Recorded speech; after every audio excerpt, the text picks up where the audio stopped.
How long have you been with the Luv Locz Experiment? I have been with the Luv Locz Experiment since the beginning. Okay. As one of the co-founders of the Luv Locz, me and Sax Tone, Arrington, shout out to bro. We had an epiphany one day. Well, it really was Sax Tone's epiphany, to be all honest. He was like, "You gonna do the reggae, and I'm gonna do the jazz." You know what I'm saying? And that's really, from that point on, you know what I'm saying? We both, you know, being lovers of both genres, you know what I'm saying? Just deciding that we gonna take it on. So I just, once I had that in my head, I was like, okay, well, how do I approach it? Not being a reggae artist, but just being a fan of the music. It was a transition for me. So, but no, yeah. So we're getting 7 years. 7 years. That's a long time. How have you seen the band change during that time? We went through several different iterations of what you see now. We started out as an acoustic band, okay, and there was only like 3 of us. And then from there we grew and we grew and we grew, and some people stick around as we moved into different levels of professionalism. I would say, you know what I mean, some people were more comfortable at the level we were at, you know what I'm saying, and not the level that we were going. And I always made sure that it was okay that people were allowed to show up the way they are, you know, show up in transparency and say, yo, I ain't trying to do all that, you know what I'm saying? Because it allowed me to navigate more and find the pieces that were interested in going where we were trying to go. And that's a point a lot of the band members made, was that it's Luv Locz Experiment. So it's an experiment of finding what works, all the different artists, seeing what, you know, works together for the overall band. From the beginning, it's been an experiment. Like I said, just jazz and reggae, you know what I'm saying? And you don't really hear it. And then to grow into, you know, reggae and funk, you know what I'm saying, with still a hint of jazz and all those things. There was the beta to Luv Locz Experiment was a group that I started called the Soul Bop Music Group.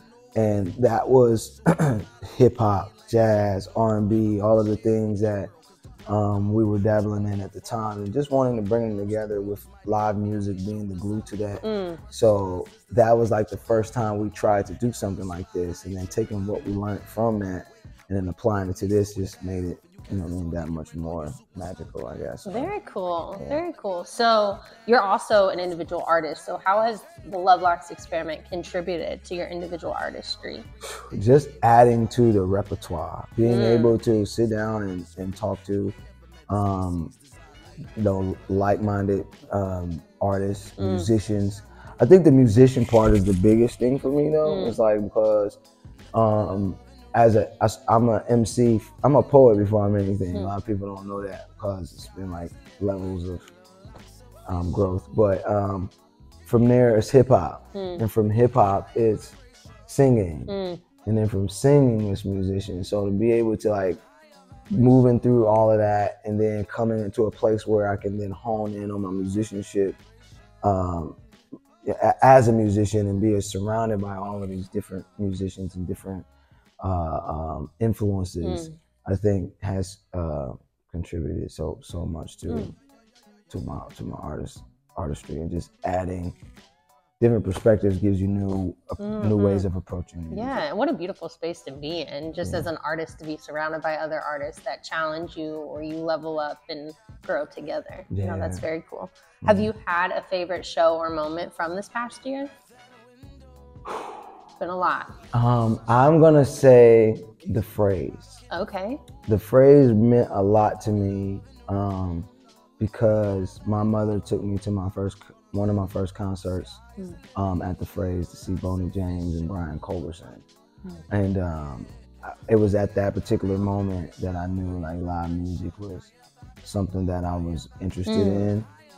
She didn't, we used to go to like orchestras when I was young, but it was when I seen Boney James come off that stage and walk up The Phrase, and we was all the way up at the top. And so to be on the other side of that, to be on that stage and to do it, you know what I mean, like that, and to be as as intentional as Juneteenth. Mm.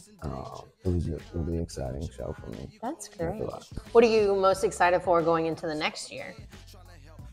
Next year, Jamaica. Yeah, playing at the Rebel Salute in Jamaica as a reggae group, reggae inspired group.